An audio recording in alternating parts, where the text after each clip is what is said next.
میں آپ کو گلگت بلتستان کی بہت ہی نایاب قسم کی سپیشیز جو ہیں جسے مارخور اور آئیبیکس کہا جاتا ہے، ان کے بارے میں کچھ بتاؤں گا اور دکھاؤں گا۔ ان کی مہارت کیا ہے،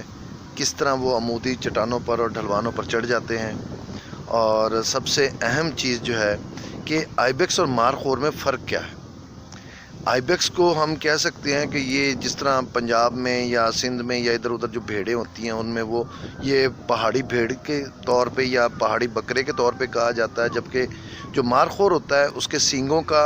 ایک سٹائل الگ ہوتا ہے، اور اس کو دیکھنا ہے اور اس کے وزن بھی بعض اوقات تو یہ ہے کہ اس کا وزن مارخور کا وزن جو ہے وہ 3 سے 4 من کے قریب بھی ہوتا ہے، اور اس 4 من یا 5 من کے وزنی جسم کے ساتھ وہ پہاڑی چٹان پر اتنی خوبصورتی سے اور اتنی مہارت سے چڑھتا ہے کہ آپ دیکھیں گے تو حیران رہ جائیں گے۔ آئیے آپ کو میں دکھاتا ہوں کہ کس طرح یہ جو آئیبیکس ہیں چترال کے علاقے کے اندر یہ درختوں کے اوپر کیسے سیدھے چڑھ جاتے ہیں اور اس کے بعد درختوں کے اوپر چڑھ کے پتے کھاتے ہیں، اور یہی بہت ہی خوبصورت چیز ہے جسے آپ نے دیکھنا ہے اور انجوائے کرنا ہے۔ اور یہ ہیں وہ مناظر جنہیں دیکھنے کے لیے لوگ نہ جانے کیسے کیسے کیمرے کیسے کیسے لینسز یوز کرتے ہیں۔ یہ آئیبیکس کے بچے ہیں جو کہ دریا کے پار آبادی سے دور اپنی زندگی کو انجوائے کر رہے ہیں، درختوں کے اوپر چڑھ رہے ہیں، اٹکیلیاں کر رہے ہیں، دوڑ رہے ہیں، بھاگ رہے ہیں۔ اور یہ عمودی چٹان ہے، جو آپ کو بالکل پلین چٹان نظر آ رہی ہے، یہ عمودی چٹان ہے کیونکہ کیمرے کا زوم لگا ہوا ہے یہاں پہ۔ اب یہ دیکھیں زوم آؤٹ کر رہا ہوں، اب آپ کو نظر آ رہا ہوگا، یہ دیکھیں نیچے درخت ہیں اور سامنے یہ پھر یہ زوم کیا، یہ آپ کو آئیبیکس نظر آ رہے ہوں گے، چھوٹے چھوٹے سے آئیبیکس ہیں، کچھ بڑے ہیں۔ یہ چترال سائڈ کے آئیبیکس ہیں، ان کی نسل اور ان کا جو رہن سہن ہے وہ الگ ہے۔ یہ درختوں کے اوپر چڑھ جاتے ہیں، یہ پہاڑوں کے اوپر چڑھ جاتے ہیں، اور ان کے بارے میں یہ دیکھیے یہ دریا کا گزر رہا ہے، دریا کی گزرگاہ، اور کیونکہ پرلی طرف آبادی نہیں ہے، دوسری جانب آبادی نہیں ہے، تو وہاں پر یہ کتنے آرام سے اور سکون سے درختوں کے اوپر چڑھ کر یہ دیکھیں پتے کھا رہے ہیں، اپنی خوراک اپنا پیٹ بھر رہے ہیں، پانی انہیں مل جاتا ہے، سبزہ انہیں مل جاتا ہے۔ رب نے ہر ذی روح کو خوراک دینی ہوتی ہے، ہر ذی روح کو رب نے زندہ رکھنا ہوتا ہے، کیونکہ اس کے اندر روح پھونکی ہے، تو اس لیے ان کا رزق بھی رب تعالیٰ دیتا ہے۔ یہ اٹکیلیاں کرتے ہوئے یہ آئیبیکس ہیں چترال کے علاقے کے، یہ بہت کم لوگوں کو نظر آتے ہیں۔ اتنا خوبصورت منظر ہے، اتنا خوبصورت منظر ہے کہ آپ حیران رہ جائیں گے، اتنی خوبصورتی، ماشاءاللہ ماشاءاللہ ماشاءاللہ۔ یا اللہ تیرا شکر ہے کہ پاکستان کو کتنا خوبصورت بنایا اور کتنی خوبصورت سپیشیز دی ہیں، کتنی خوبصورت اقسام دی ہیں یہاں پہ انہیں دیکھنے کے لیے۔ ان کی زندگی کو محفوظ رکھی۔ یہ میں سڑک کنارے کھڑا ہوں اور یہاں سے آپ کو دکھا رہا ہوں کہ کیسے یہ اچانک نظر آئے، اور ان کی دوڑ بھاگ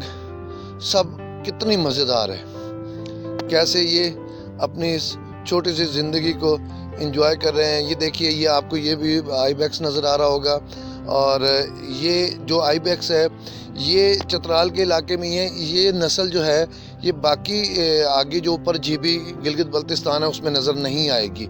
یہ یہیں پہ نظر آئے گی، تو اس لیے صرف اور صرف احتیاط کیجئے اور ان کو انجوائے کرنے دیں۔ اور آئیبیکس کا گلگت بلتستان میں شکار کیا جاتا ہے، اور اسی طرح چترال کے علاقے میں بھی اس کی ٹرافی ہنٹنگ ہوتی ہے، شاید چترال میں بھی ہوتی ہے، اور لیکن یہ ہے کہ گلگت بلتستان کے مختلف اضلاع کے اندر اس کی ٹرافی ہنٹنگ ہوتی ہے، اور اسے مار کے اس کے سینگ اور بعض اوقات اس کی گردن کو کاٹ کے اور اس کے اندر اسے ہنوز کرتے ہیں، اور پھر اس کے بعد جو شکاری ہوتے ہیں، بڑے بڑے شکاری ہوتے ہیں، وہ اسے اپنے ڈرائنگ رومز میں سجاتے ہیں کہ ہم نے یہ شکار کیا اور ہماری یہ کامیابی ہے۔ میرے حساب میں جو یہ قدرت کی عنایت ہے، یہ مارخور ہو گیا اور یہ آئیبیکس ہو گیا، پہاڑی بکرے ہیں جو، اور یہ جو مارخور ہے، ان کا شکار جو ہے، ان کی ٹرافی ہنٹنگ جو ہے وہ نہیں ہونی چاہیے۔ یہ ان کا یہ ہے کہ ورلڈ وائلڈ لائف والے بھی اور WWF والے بھی جو ہے وہ اس کے اوپر ورکنگ کر رہے ہوتے ہیں، باقی اور تنظیمیں بھی ہیں ورکنگ کر رہی ہیں، مگر یہ ہے کہ یہ جب اس کا شکار ہوتا ہے یا اس کے اوپر وہ ٹرافنگ ہنٹنگ ہوتی ہے تو وہ ڈالرز کے اندر ہوتی ہے. $1,00,000 $90,000 یا $1,00,000 یہ $1.5 تک جاتا ہے، جو کروڑ 1.5 کروڑ روپے تک ہوتا ہے. اور اسی علاقے کے لیے پھر ان پیسوں کو وہ ایک تنظیم کے پاس یا ان علاقے کی جو وہ کمیٹی ہوتی ہے اس کے پاس چلے جاتے ہیں. وہ پھر علاقے کی بہتری کے لیے اور جو غریب لوگ ہوتے ہیں ان کی دسترس ان کو سنبھالنے کے لیے وہ پیسے استعمال ہوتے ہیں. یہ ایک الگ پہلو ہے. مگر یہ ہے کہ میرے حساب میں اس کے لیے حکومت کو آگے آنا چاہیے اور وہ علاقے کی غربت کو اور اسے ختم کرنے میں اہم کردار ادا کرے، نہ کہ اس طرح جانوروں کے شکار کر کے اور ان کو سرے عام گولیاں ماریں اور پھر اس کے بعد انہیں آپ کاٹ ڈالیں یا انہیں مار ڈالیں اور پھر صرف اپنے ڈرائنگ روم کی زینت کے لیے یہ تمام کام کریں. یہ آپ دیکھ رہے ہیں کہ یہ جو چٹانیں ہیں یا یہ پہاڑ ہیں، ان کے اوپر جو راستے ہیں اور ان کو اوپر اس کا چڑھنا، مارخور کا چڑھنا کوئی مسئلہ نہیں ہے. مارخور اتنی ہی طاقت سے، اتنی ہی پاور سے ان پہاڑوں کے اوپر، ان چٹانوں کے اوپر چڑھ جائے گا. اور یہ دیکھیں، یہ آپ کو میں دکھا رہا ہوں، یہ سٹیو قسم کی بالکل عمودی سی چٹان ہے اور اس کے اوپر وہ جب چڑھے گا تو وہ بہت ہی سپیڈ سے اور اس کے اوپر وہ گھوم جائے گا. یہ علاقہ جو ہے یہ گلگت بلتستان کا اور چترال کا یہ جو علاقہ ہے، اس کے اندر مارخور بہت زیادہ پائے جاتے ہیں اور ان کی حفاظت بھی کی جا رہی ہے، ان کی کنزرویشن بھی کی جا رہی ہے. اور پھر اس کے بعد یہ ہے کہ کچھ ایسے وہ بنائے جا رہے ہیں، پارکس بنائے جا رہے ہیں جہاں پر شکار ممنوع ہوگا. پاکستان قدرتی حسن سے بھرا ہوا ایک خوبصورت خطہ ہے. یہاں پر آپ کو بہت سی موسم ملیں گے، بہت سے آپ کو بہت سے پہاڑی سلسلے ملیں گے اور ہر پہاڑی سلسلے کا موسم الگ ہے، ہر پہاڑی سلسلے کی جو ہے آب و ہوا وہ الگ ہے اور یہاں کا جو موسم ہے وہ مختلف ہے. مختلف اسی حساب سے کہہ سکتے ہیں کہ پاکستان کے جو وہ شمالی علاقہ جات ہیں ان کا موسم جو ہے وہ بہت ہی الگ ہے اور وہ خوبصورتی بھی ان کے اندر رب نے بہت زیادہ دی ہے. یہ آپ درخت دیکھ رہے ہیں، اس درخت کے اوپر ہم کچھ دیر انتظار کریں گے تو آپ کو تھوڑا دور جائیں گے، کیونکہ جب دور ہوں گے تب جا کے یہ آئی بیکس یا مارخور جو ہے وہ ان درختوں کے قریب آتے ہیں. انسان کا ذرا سا بھی سایہ انہیں نظر آ جائے یا انہیں دھمک نظر آ جائے تو اتنی سپیڈ سے وہ بھاگتے ہوئے پہاڑوں کی چوٹیوں میں غائب ہو جاتے ہیں. دیکھیے گا کیسے ان درختوں کے اوپر وہ چڑھ کے اور وہ اپنی خوراک حاصل کرتے ہیں.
آپ نے یہ ساری ویڈیو دیکھی اور یہ تمام علاقہ بھی دیکھا، خوبصورتی بھی دیکھی. یہاں پہ آپ نے ان پہاڑوں کے اوپر گھومتے، ناچتے، دوڑتے، بھاگتے، اٹکیلیاں کرتے ہوئے ان مارخوروں کو اور ان آئی بیکس کو دیکھا آپ نے. میری صرف یہی ایک خواہش ہے کہ پاکستان کے اندر آئیں اور آ کر ان علاقوں کو دیکھیں، ان علاقوں میں رہنے والے پرندوں کو، ان علاقے میں رہنے والے جانوروں کو، ان علاقے کے رہنے والے جو لوگ ہیں ان سے ملیں آپ آ کے اور ان کی مہمان نوازی سے لطف اندوز ہوں. اور اس کے بعد یہ ہے کہ جو خوبصورت ترین خطہ ہے یہ ناردرن ایریاز کا، انہیں آ کے ایکسپلور کریں اور پاکستان کو بہت زیادہ جو ہے وہ آپ لوگوں کے کو ویلکم کہنے کی جو ہے ہمارے اندر طاقت موجود ہے. آپ دنیا کے کسی بھی کونے میں ہیں، آپ پاکستان آئیں اور آگے پاکستان دیکھیں. انشاءاللہ تعالیٰ آپ کو پاکستان میں مہمان نوازی بھی ملے گی، آپ کو سفر بھی بہت آسان ملے گا اور آپ کو لوگ بھی بہت اچھے ملیں گے. اپنا بہت خیال رکھیے گا. اللہ حافظ.